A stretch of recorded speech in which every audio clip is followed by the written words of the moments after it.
Bienvenidos. En esta clase veremos las pruebas de la evolución. Las pruebas embriológicas. El estudio de los embriones de los vertebrados nos da una interesante visión del desarrollo evolutivo de los grupos de animales.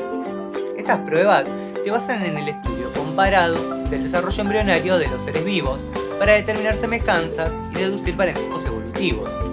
Según estas, cuanto mayor es el parentesco entre especies, más largo es el periodo en el que el desarrollo embrionario presenta rasgos afines. Así, por ejemplo, en los embriones de vertebrados se observa una gran semejanza morfológica en las que las primeras etapas del desarrollo, lo que estaría a favor de la teoría de un antepasado común en los mamíferos. Pruebas derivadas de la anatomía comparada. Estas pruebas nos pueden aportar mucha información, ya que son el reflejo directo de las adaptaciones al medio.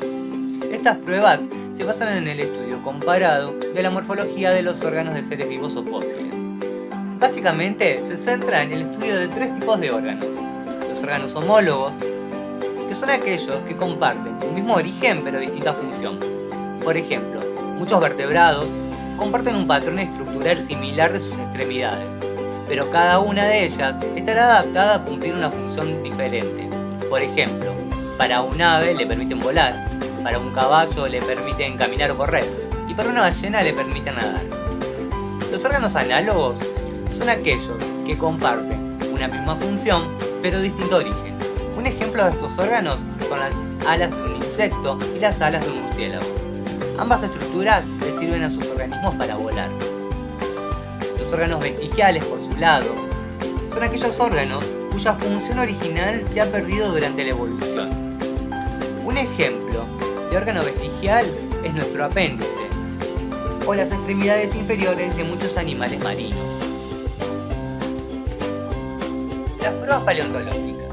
El estudio de los fósiles nos da una idea muy directa de los cambios que sufrieron las especies al transformarse unas en otras. Estas pruebas nos permiten determinar en qué momento aparecieron sobre la Tierra algunas especies. También nos permiten observar una creciente complejidad y diversidad de los organismos. Nos permiten observar formas de transición, aunque muchas veces esas formas no las encontramos fácilmente y pasan a conformar los llamados eslabones perdidos. Estas pruebas también nos permiten reconstruir series filogenéticas, que son la reconstrucción del proceso evolutivo de un organismo. Un ejemplo de serie filogenética muy conocida es la serie filogenética del caballo. En esta serie podemos observar cómo a lo largo del tiempo evolutivo de aquel caballo primitivo muy pequeño se llegó al caballo actual. Las pruebas biogeográficas.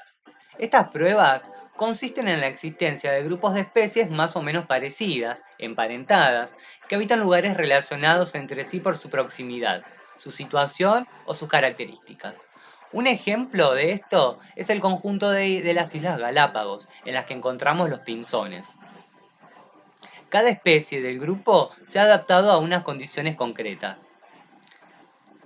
La prueba evolutiva aparece porque todas esas especies próximas provienen de una única especie antepasada, que originó a todas las demás a medida que pequeños grupos de individuos se adaptaban a las condiciones de un lugar concreto, que eran diferentes a las de otros lugares.